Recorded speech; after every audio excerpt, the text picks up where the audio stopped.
आज हम करेंगे यूपी बोर्ड क्लास 10th के बहुविकल्प पे अधिक से अधिक शॉर्ट ट्रिक से किस तरह से जल्दी आंसर आपके आएँ।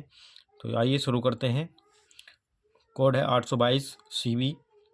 पहला क्वेश्चन है, दो संख्याओं ए और बी का HCF 5 एलसीएम 200 है, तब ए और बी का गुणनफल क्या होगा। तो इंपॉर्टेंट क्वेश्चन है, बहुत कई बार एग्जाम में पूछा जा चुका है। तो देखते हैं, इसको फॉर्मूले को आप याद कर लें बिल्कुल। तो पहली संख्या गुणा दूसरी संख्या बराबर होती है एलसीएम गुणा HCF। इससे 100% एक क्वेश्चन एग्जाम में आने आना है। तो देखते हैं, इसमें दो संख्या मतलब पहली संख्या ए और दूसरी संख्या बी। तो पहली संख्या ए गुणा दूसरी संख्या बी का HCF है 5। HCF कितना दिया हुआ है 5, उसकी जगह 5 लिख देंगे। और एलसीएम कितना दिया हुआ है 200। तो क्या पूछा है, ए और बी का गुणनफल, यानी ए गुणा बी का ही पूछा है हमसे। तो देखेंगे, इसकी मल्टीप्लाई करेंगे, ये कितना आ जाएगा 1000। तो 1000 ऑप्शन में है, ऑप्शन में बी। तो इसका आंसर क्या हो जाएगा, ऑप्शन बी। अगला क्वेश्चन देखते हैं, क्वेश्चन नंबर 2। संख्या दे रखी है 4√, दूसरा क्वेश्चन 4√3। तो इसमें पूछा गया है, ये पूर्णांक है, परिमेय संख्या है, अपरिमेय है, इनमें से कोई नहीं। तो हमें पता होना चाहिए कि √3 क्या है, एक अपरिमेय संख्या है। अब इस अपरिमेय संख्या में तुम चाहे कुछ भी जोड़ो, कुछ भी जोड़ो का मतलब मान लो मैं 4 जोड़ता हूँ तो ये अभी भी अपरिमेय होगी। √3 में मैं 4 घटाता हूँ तो अभी भी ये अपरिमेय ही है। और यदि मैं √3 में 4 से डिवाइड करता हूँ तभी भी क्या है, ये अपरिमेय ही है। और √3 में यदि मैं 4 से मल्टीप्लाई करता हूँ तब भी क्या है, ये एक अपरिमेय ही है। तो इसका आंसर क्या होना चाहिए, अपरिमेय। ऑप्शन नंबर सी इसका आंसर होगा। क्वेश्चन नंबर 3, यदि 20 25 का एलसीएम 100 है तो एचसीएफ का मान क्या होगा। देखो ये वाला फॉर्मूला इसी फॉर्मूले में फिर क्वेश्चन आ गया, यानी इंपॉर्टेंट क्वेश्चन है बहुत ज़्यादा। तो ये पहली संख्या गुणा दूसरी संख्या। तो पहली संख्या थी इन्होंने 20 दे रखी है, दूसरी संख्या कितनी दे रखी है 25। हम इसी में फॉर्मूले में लगा रहे हैं, पहली संख्या 20 दूसरी संख्या 25 बराबर एलसीएम दिया हुआ है आपके, एलसीएम कितना दिया हुआ है 100। तो एचसीएफ हमसे पूछा है तो सिंपली करेंगे एचसीएफ। ये जो मल्टीप्लाई में होता है इसके अपॉन में आ जाता है, तो 20 गुणा 25 बटे में आता है 100 और बराबर में हो गया HCF। काटेंगे थे 25 चौका 100, 4 से काट देंगे, 4 पंजे 20। तो HCF कितना आ गया हमारा 5। देखते हैं क्या है आंसर ऑप्शन में, ऑप्शन नंबर डी इसका आंसर होगा। अगला क्वेश्चन देखते हैं, यदि इसको शॉर्ट ट्रिक से करेंगे, बहुत ही ज़्यादा जल्दी हो जाना चाहिए क्वेश्चन ये। यदि 1/x² + 6 बराबर 1/10 तो x का मान क्या होगा। हम क्या देख रहे हैं, लेफ्ट हैंड साइड में 1/ है और यहाँ पे भी राइट हैंड साइड में 1/ है। तो यहाँ पर 1 है तो और यहाँ पर भी 1 है, तो ये ऊपर वाले तो बराबर है और नीचे वाले और हमें बराबर करने हैं। तो नीचे वाले में क्या है, इधर 10 है तो ये भी 10 होना चाहिए। तो x के मान पूछ रहा था, x के खुद ही ने मान दे रखे हैं तो x के मान धरेंगे हम यहाँ पे। x की जगह हम 1 रखें तो 1 का वर्ग कितना होगा 1, तो 6 और 1 7। अगला उसमें रखेंगे b, x की जगह रखेंगे आपके 2 रखेंगे तो 2 का वर्ग कितना होता है 4, और 4 और 6 10। तो ये आया 10 और ये भी 10 है, तो इसका आंसर क्या होना चाहिए, ऑप्शन नंबर बी इसका आंसर होना चाहिए। अब देखते हैं क्वेश्चन नंबर 5। क्वेश्चन नंबर 5 में क्या दिया हुआ है, यदि द्विघात समीकरण दी हुई है के मूल बराबर है तो सी का मान क्या होगा। तो समीकरण देखिए क्या दी हुई है, 2x² - 8x + c बराबर 0। इसकी द्विघात समीकरण से कंपेयर करेंगे, ax² + bx + c बराबर 0। और यहाँ पर देखेंगे a बराबर कितना दिया हुआ है 2 और b की जगह कंपेयर करेंगे, b बराबर कितना हो जाएगा -8 और c यही। तो यदि द्विघात समीकरण के मूल बराबर हैं तो कंडीशन याद रखेंगे, फॉर्मूला b² बराबर 4ac।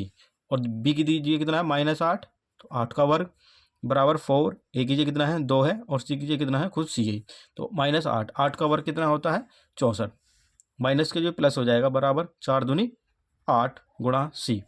तो ये 8 का जाएगा इसके अपॉन में आ जाएगा, तो c बराबर कितना हो जाएगा 64/8, 8 8 8 64। तो इसका आंसर कौन सा हो जाएगा 8 है, इसका ऑप्शन नंबर डी इसका आंसर होगा। अगला क्वेश्चन नंबर 6, यदि बहुपद इतने एक का एक शून्यक 2 है। शून्य का मतलब क्या होता है, जो x का मान होता है उसी शून्यक कहते हैं। 2 है तो a का मान क्या होगा, जबकि ये x का मान है तो ये शून्यक है, तो x की जगह ही इस समीकरण में इसे रख देंगे। तो क्वेश्चन नंबर 6, तो इसमें दिया हुआ है x² - 3x + 5a, इसको बराबर 0 के रखेंगे। तो x की जगह इन्होंने कितना दिया हुआ है 2, तो 2 का वर्ग करेंगे यहाँ पर -3 गुणा ये 2 और +5a बराबर 0। 2 का वर्ग कितना 4, -3 दूनी 6 + 5a बराबर 0। यहाँ से कितने बचेंगे -2 बचेंगे क्योंकि माइनस के ज़्यादा हैं, 5a बराबर 0, 5a और ये माइनस का 2 इधर क्या हो जाएगा प्लस का, तब a बराबर 2 और 5 इसके अपॉन में आ जाएगा, यानी कि इसका आंसर है 2/5, ऑप्शन नंबर सी। 7वां क्वेश्चन है बहुपद x² - 5x + 6 के शून्यक हैं, यानी कि x के मान बताने हैं। इसमें समीकरण क्या है, x² - 5x + 6 इसको बराबर 0 के रखेंगे और यहाँ पर हम क्या काम करेंगे, यदि यहाँ पर कोई वैल्यू नहीं है तो इस +6 को ही उठा लेंगे, तो +6, तो +6 के ऐसे फैक्टर हमें करने हैं, यानी कि 6 के ऐसे गुणनखंड करने हैं कि जोड़ करके कितना आ जाए 5 आ जाए, 3 दूनी 6, तो जोड़ने हैं तो ये भी माइनस करेंगे, ये भी माइनस कर, जब भी तो माइनस के 5 बैठेंगे जुड़ करके। अब हमें क्या करना है, मतलब फैक्टर करने के बाद केवल हमें शॉर्ट ट्रिक के द्वारा इसके साइन चेंज कर देने, तो माइनस का यू काय का हो जाएगा प्लस का, और ये जो माइनस का ये भी काय का हो जाएगा प्लस का, तो इसका आंसर होना चाहिए 3,2, तो इसका आंसर है ऑप्शन नंबर डी, जिसमें दिया हुआ है 2,3। अगला क्वेश्चन देखते हैं, क्वेश्चन नंबर 8। इसमें दिया हुआ है बिंदु -5,6 किस चतुर्थांश में आता है, तो पहले चतुर्थांश को समझ लेते हैं।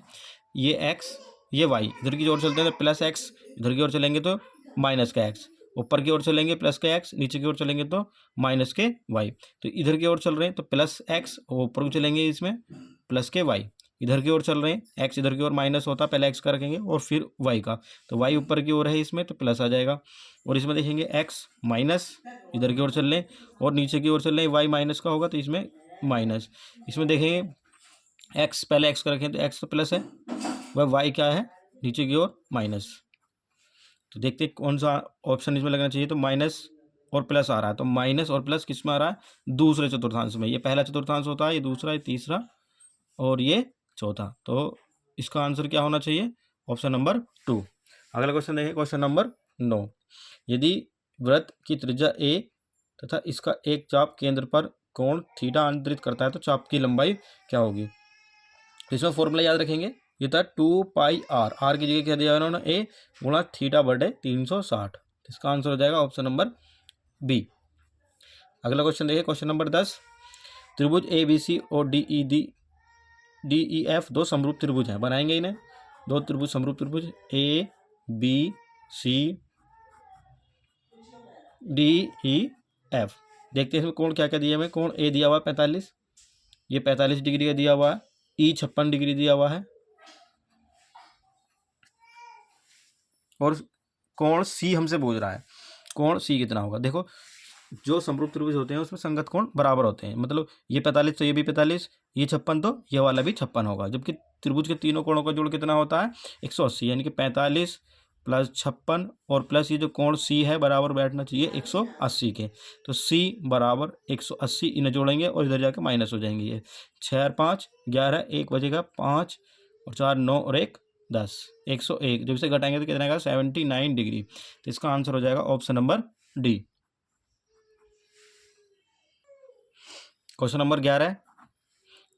यदि cos A बराबर 5/13 है तो tan A का मान क्या होगा, तो cos A बराबर कितना दिया हुआ है इन्होंने 5/13, तो cos जो होता है वो होता है आधार बटे कर्ण, यानी कि आधार कितना दिया हुआ है 5 और कर्ण कितना दिया हुआ है 13, लंब नहीं पता तो याद रखेंगे 5 12 13 की कॉम्बिनेशन होता है इसमें, तो डायरेक्ट याद रखेंगे 5 12 और 13, क्या पूछा है इन्होंने tan पूछा है, तो tan बराबर क्या होता है, tan होता है लंब बटे आधार, तो लंब कितना है इसमें, लंब है 12 और आधार कितना है 5, तो इसका आंसर हो जाएगा 12/5, ऑप्शन नंबर ए।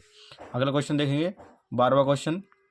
12वें क्वेश्चन में है cos थीटा बराबर 1 तो tan थीटा का मान क्या होगा, cos थीटा बराबर दे रखा है 1 और 1 में cos का मान क्या होता है 0, cos 0 का मान क्या होता है 1, तो थीटा बराबर कितना हो गया यहाँ पर हमारा 0, तो थीटा 0 है तो tan थीटा का मान हमसे पूछा गया, तो tan रखेंगे थीटा की जगह 0 और tan 0 का मान क्या होता है 0, तो इसका आंसर कौन सा हो जाएगा, ऑप्शन नंबर बी।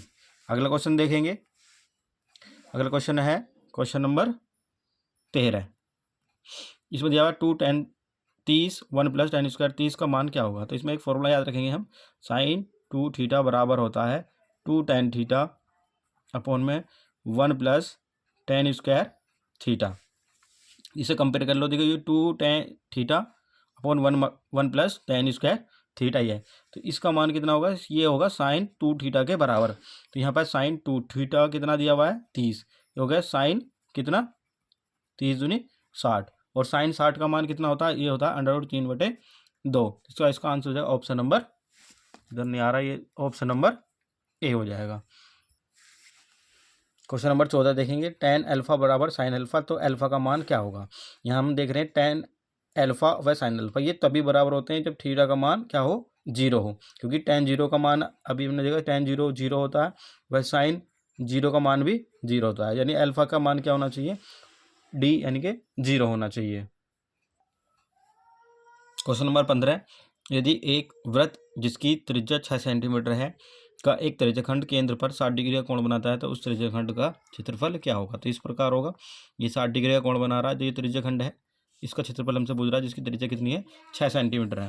त्रिज्याखंड का क्षेत्रफल क्या होता है, पाई आर स्क्वायर थीटा गुणा थीटा बटे 360। तो पाई आर की जगह कितना है, 6 का वर्ग गुणा थीटा कितना दिया हुआ है, 60 बटे 360। 6 से 6 छिंग 36, 6 वर्ग कटेगा, 1 6 ये खत्म हो जाएगा, तो कितना आएगा 6 पाई सेंटीमीटर स्क्वायर। इसका आंसर होगा ऑप्शन नंबर बी। 15वां क्वेश्चन। 16वां क्वेश्चन देखते हैं। 16वां क्वेश्चन में है, यदि ए 6 सेंटीमीटर भुजा के दो घनों के संलग्न फलकों को मिलाकर रखा जाए तो ठोस बनने वाले ठोस का पृष्ठीय क्षेत्रफल क्या होगा। कुछ इस प्रकार देखेंगे, ये दो घन हैं इस प्रकार के, और इनको मिला दिया गया, इनके फलकों को इनको मिला दिया गया। किस प्रकार से मिला दिया गया, कुछ इस प्रकार से मिला दिया गया,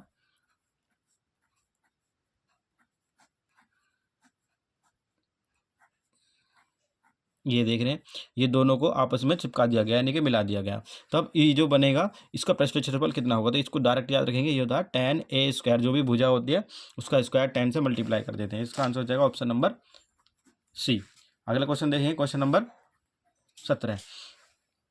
17वें क्वेश्चन में दिया है, निम्नलिखित सारणी का माध्य क्या होगा। तो माध्य पूछ रहे हैं, तो इसमें सबसे पहले हमें वर्ग अंतराल दिया हुआ है, तो इसमें वर्ग चिन्ह निकालते हैं। तो वर्ग चिन्ह क्या होता है, इन दोनों का आधा होता है, तो कितना होगा, वो 5 होगा, और उसकी बारंबारता में मल्टीप्लाई करनी होती है। तो हमें क्या काम करना है, इसका आधा और इसमें 4 से मल्टीप्लाई करेंगे, यानी 5 चौक 20। यहाँ पर इन दोनों का आधा कितना होगा, 15, और 15 को 5 से मल्टीप्लाई करेंगे, 15 पंजे 75। इसी प्रकार यहाँ 25 होगा, 25 चौका 100, और यहाँ 35 होगा, 35 गुणा 7 करेंगे, 7 पंजे 35, 3 और 7 21, 21 और 3 24, 245 जोड़ लेंगे, 5 और 5 10, 1 7 और 2 9, 9 और 4 13, 13 और 1 14, 1 2 और 1 3 और 1 4, 440। यह 440 fx जोड़ करके, लेकिन हम क्या फॉर्मूला क्या था, सिग्मा एफ और रखना होता है हमें, तो सिग्मा एफ मतलब बारंबारता का जोड़। इन्हें और जोड़ लो, 7 और 4 11 और 5 16, 16 4 20, तो 20 से हमें क्या करना है, इसे डिवाइड करना है, 0 से 0 कैंसिल, जब 2 से डिवाइड करेंगे कितनी बार कटेगा, 22 से, 2 दूनी 4 बाय 2 दूनी 4। तो इसका आंसर कितना होना चाहिए, ऑप्शन नंबर डी। अगला क्वेश्चन देखेंगे, क्वेश्चन नंबर 18। क्वेश्चन नंबर 18 है हमारा, माध्य का वर्ग निकालना है इसमें। तो इसका आंसर आप कमेंट्स में देंगे कितना आएगा माध्य का वर्ग निकाल के, इसका आंसर आप जरूर दें। क्वेश्चन नंबर 19 देखते हैं, किसी अधिवर्ष तड़ेपन रविवार होने की प्रायिकता क्या होगी। तो इंपॉर्टेंट क्वेश्चन है, तड़ेपन रविवार होने की प्रायिकता डायरेक्ट याद रखेंगे 2/17 होती है, तो इसका आंसर हो जाएगा ऑप्शन नंबर सी। अगला क्वेश्चन है, यदि एक घटना निश्चित रूप से घटती है तो उसकी प्रायिकता क्या होगी। तो जो कोई भी घटना एक निश्चित रूप से घटती है तो उसकी प्रायिकता हमेशा 1 होती है, इसका आंसर होगा ऑप्शन नंबर बी।